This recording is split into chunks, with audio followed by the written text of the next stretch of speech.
Terima kasih. Sekarang saya jemput Menteri untuk menjawab. Silakan. Terima kasih kepada 6 orang yang berhormat yang telah berbahas tentang soal isu jerebu yang melanda negara.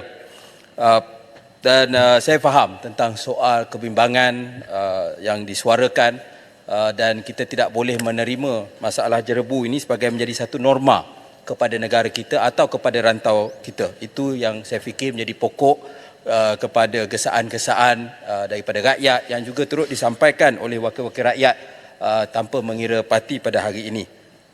Pertama, yang berhormat Jelutong tentang kerjasama dengan KKM. Memang di dalam mesyuarat jawatankuasa induk jerebu dan cuaca kering kebangsaan, kita telah adakan 2 kali mesyuarat, Mei 2023 dan September 2023 sejak saya ambil alih, dan kesemua pemegang taruh hadir termasuk KKM dan juga KPM, dan dalam keadaan ini semua pandangan-pandangan tentang soal apa tindakan yang perlu diambil dan sebagainya kita telah bagi pandangan tersebut kepada KKM. Dan kalau kita ikut daripada pihak KKM sendiri, semua penyakit berkaitan dengan jerebu seperti penyakit kronik pernafasan seperti asma, kronik paru-paru dan sebagainya boleh dirawat di klinik-klinik kesihatan KKM di seluruh negara. Begitu juga klinik persendirian ataupun hospital swasta juga memberikan rawatan dalam penyakit-penyakit tersebut. Dan KKM sememangnya memastikan bekalan ubat-ubatan dan consumable item dengan izin di semua fasiliti KKM bagi rawatan penyakit berkaitan jerebu mencukupi. Dan seterusnya tentang tindakan di bawah rang undang-undang ataupun Transboundary Haze Act yang sering dicadangkan. Kita sebagaimana saya pernah maklum sebelum ini, pihak kerajaan kita meneliti kewajaran penggubalan RUU jerebu rentas sempadan kerana dia agak teknikal dan mencabar apabila ia melibatkan perundangan rentas sempadan. Dan daripada maklumat yang kita terima, misalnya sebagaimana yang disebut tadi di Singapura, mereka ada perundangan tersebut tetapi untuk menguatkuasakan memang tidak mudah. Pada masa yang sama kita ada memang betul ada perjanjian di antara Amerika Syarikat dan Kanada yang berkaitan dengan kualiti udara, tetapi itu perjanjian antara 2 buah negara yang menerima pakai penilaian dan undang-undang dan juga tindakan, maka ia lebih mudah berbanding kalau dibuat secara unilateral. Jadi kita akan kaji secara mendalam tentang keperluan Transboundary Haze Act untuk kita melihat bagaimana kita dapat mengambil tindakan sekiranya perlu. Dan sebab itu saya fikir apa tindakan yang boleh diambil pada waktu ini, dan itu kita mengambil pendekatan diplomasi. Saya tahu ada kadang-kadang ada komen yang mungkin keluar yang menyebabkan rakyat Malaysia tidak puas hati, dan itu saya faham, tetapi secara keseluruhannya kita dapat lihat ada peningkatan tindakan yang telah diambil. Dan di peringkat negara kita sendiri, tadi ada disebut tentang kita pernah hantar bomba dan sebagainya, kita terus menawarkan sekiranya perlu bantuan kepada negara-negara jiran untuk kita membantu pemadaman api yang besar-besaran tersebut. Seterusnya soal ASEAN Haze Free Roadmap yang telah dibangkitkan oleh Goping di dalam celahan beliau, dan juga ASEAN Agreement on Transboundary Haze Pollution. Sebenarnya kita juga kena ambil kira, mungkin perjanjian itu dibuat, kalau AATHP ini dibuat pada tahun 2002. Kita memang antara negara paling awal yang telah ratifikasi perjanjian tersebut. Adakah perjanjian ini yang sangat berpusatkan prinsip non-interference ASEAN dan sebagainya masih lagi relevan, ataupun kita perlu menambah baik perjanjian ini untuk kita benar-benar dapat ambil tindakan yang konkret seiring dengan permintaan daripada rakyat? Itu satu perkara yang kita perlu fikirkan, sebab ASEAN ada sasaran untuk menjadi bebas daripada jerebu tahun 2030. Jadi kalau kita nak mencapai sasaran tersebut, saya fikir secara umum ada peningkatan dalam pelbagai negara-negara ASEAN untuk kita mencapai ke arah itu. Tetapi kalau tidak cukup, maka kita perlu satu pendekatan baru yang tidak ada di dalam AATHP untuk kita menyelesaikan masalah ini. Yang berhormat Setiu bertanya tentang tadi, minta maaf, Gopeng Jelutong, dia ada menyentuh tentang soal air, sedikit keluar daripada topik, tapi saya jawab secara asas, iaitu tentang soal perjanjian air antara Perak dan Pulau Pinang. Ini saya dengar ada pendirian yang positif daripada Perak, tapi ini akhirnya soal kerajaan negeri, yang mana kita biarkan kerajaan negeri Perak dan Pulau Pinang untuk bersetuju tentang perkara tersebut. Seterusnya, Yang Berhormat Setiu bertanya sejauh manakah negara menuntut ganti rugi kepada di atas kerugian yang dialami akibat jerebu rentas sempadan dan tidakkan jangka panjang, dan sekali lagi membangkitkan tentang soal AATHP sebentar tadi. Jadi setakat ini ya, kita tidak ada buat tuntutan ganti rugi ke atas mana-mana negara atau mana-mana syarikat tentang soal punca jerebu ya. Bagaimana yang saya sebut tadi, kita ambil pendekatan rundingan, kesepakatan dan mencari penyelesaian dalam soal ini. Tentang soal pertikaian data tadi ya, saya dengar tadi Yang Berhormat Petaling Jaya dia sebut, dia kata tentang pertikaian data. Kita data-data yang disebut ya, sebenarnya yang sama ada saya atau ketua pengarah Jabatan Alam Sekitar kita rujuk, semua berdasarkan data-data yang datang daripada ASEAN Specialized Meteorological Center ASMC yang berpusat di Singapura dan diguna pakai oleh banyak negara ASEAN termasuk kita, dan juga data-data daripada Met Malaysia dan laporan kualiti udara yang dikeluarkan oleh Jabatan Alam Sekitar. Kebanyakan ini bukan macam dahulu ya. Kita kena ingat antara 1997 sehingga tahun 2005 API ini ataupun IPU, data-data ini pernah menjadi sebahagian daripada akta rahsia rasmi. Ya, kerajaan tidak kongsikan data-data ini, tetapi hari ini semua data ini adalah sebahagian daripada domain awam, dan kita telah lihat rakyat sendiri boleh lihat tentang hotspot angin dan sebagainya, semua boleh di Google ya, dengan izin.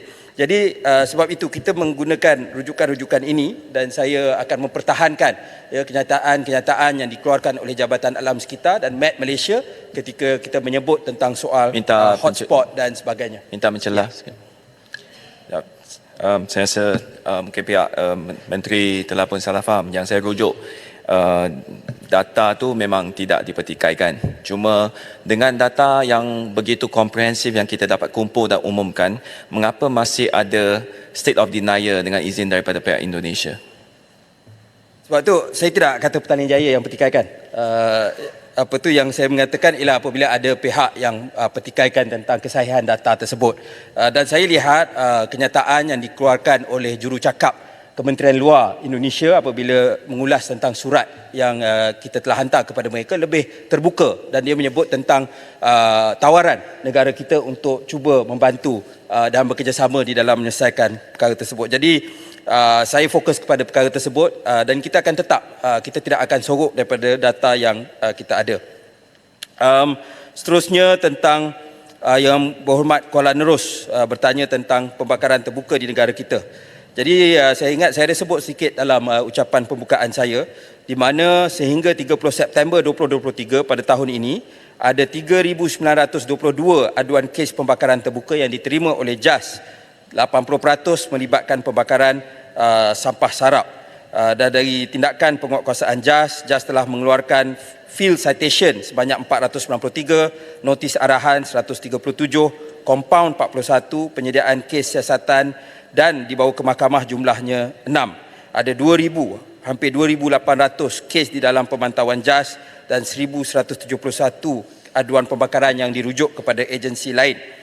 Dan bagi 6 kes kebakaran besar yang berlaku di dalam negara, tindakan yang diambil adalah notis arahan, kertas siasatan dan juga compound kepada premis atau pelaku yang melakukan kebakaran. JAS juga memantau pelaporan titik panas yang dilaporkan oleh pihak ASMC dan membuat siasatan dan tindakan selanjutnya sekiranya berlaku kebakaran. Terdapat 702 kes hotspot yang telah disiasat oleh JAS dan hanya 480 hotspot yang berasas dan telah diambil tindakan. Tapi yang saya nak maklumkan juga, kalau kita banding dengan pada waktu-waktu kemuncak jerebu ya, tahun 2015, 2019, pada tempoh yang sama, kita dapat lihat satu penurunan yang ketara dari segi hotspot yang berlaku di dalam negara, dan ini bagi saya satu pengiktirafan kepada kerja-kerja JAS dan pihak berkuasa yang lain. Di kalangan feedback yang ataupun maklum balas yang kita terima daripada KKM, Kementerian Kesihatan, pemantauan penyakit semasa jerebu menunjukkan peningkatan kedatangan pesakit asma sehingga 2.5 kali ganda pada minggu EPID 40 iaitu 1 hingga 7 Oktober 2023 berbanding minggu EPID 20 sehingga 39 di 7 daripada 15 fasiliti kesihatan sentinel yang dilanda jerebu. Manakala bagi penyakit upper respiratory tract infection dengan izin terdapat peningkatan kedatangan pesakit sehingga 2 kali ganda pada ME 40 berbanding purata ME 20 sehingga 39 di 8 daripada 11 fasiliti kesihatan. Bagi penyakit konjaktivitis, peningkatan kedatangan pesakit adalah sekali ganda pada ME 40 berbanding dengan purata ME 20 sehingga ME 39 di 5 daripada 11 fasiliti kesihatan. Jadi jelas daripada segi kesan kesihatan itu kita boleh lihat. Yang berhormat Kubang Krian, mantan Menteri Alam Sekitar telah menyebut tentang mengapa adakah kerajaan boleh mewartakan kawasan tanah gambut untuk mengelak berlakunya kebakaran, dan kita sambut baik perkara ini dan kita akan terus berbincang dengan kerajaan-kerajaan negeri yang kita tahu ada bidang kuasa ke atas tanah. Tetapi di dalam pembukaan ladang-ladang sawit, ya, sememangnya ladang-ladang sawit yang baru memang tidak dibuat lagi di dalam kawasan tanah gambut. Yang berhormat Ipoh Timur juga bercakap tentang tindakan di peringkat antarabangsa. Saya balik pada apa yang kita jawab sebentar tadi, tetapi kita juga sebenarnya ada kerjasama yang baik. Saya ingat ada peningkatan kerjasama